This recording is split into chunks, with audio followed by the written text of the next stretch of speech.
Hello வணக்கம். நம்ம இரவும் வரும் பகலும் வரும்ன்ற மாதிரி எல்லாமே ஒரு சமயம் நம்ம இரவு பிடிக்கும், சில சமயம் பகல் பிடிக்கும், ரைட்டா?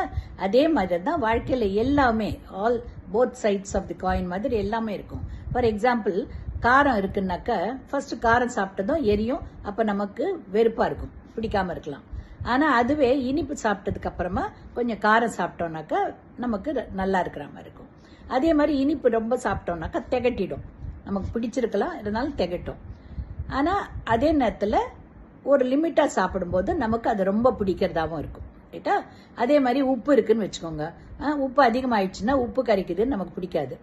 ஆனால் அதே நேரத்தில் ஊறுகால உப்பு ஜாஸ்தியாக தான் போடுவாங்க, ஆனால் அந்த ஊறுகாவை நம்ம ரசித்து சாப்பிட்றோம் இல்லையா? சாதத்துக்கு எல்லாத்துக்கும் தொட்டுக்கிறோம், சாப்பிட்றோம். இப்போ வாட்டர் இருக்குன்னாக்க வாட்டருக்கு டேஸ்ட் கிடையாது இல்லையா? ஆனாலும் நமக்கு தண்ணி தாகம் எடுக்கும் போதோ ஏதானும் காரம் சாப்பிடும்போது, அப்போ தண்ணி குடிக்கும்போது அது ரொம்ப டேஸ்டாக இருக்கிற மாதிரி நமக்கு தோணுது. அந்த மாதிரி ஒரு சமயம் அது பிடிக்காம போகும், ஆனால் இன்னொரு சமயம் அதை நமக்கு பிடிக்கிற மாதிரி ஆகும். அப்படிதான் வாழ்க்கையும், ரைட்டா? சந்தோஷமா இருக்கிற தருணங்களும் இருக்கும், வருத்தமான இருக்கிற தருணங்களும் வரும். ஸோ எல்லாத்தையுமே நம்ம பேலன்ஸ் பண்ணி அதை ஓவர் கம் பண்ணி வரதுக்கு நம்ம பார்க்கணும். ஓகேங்களா?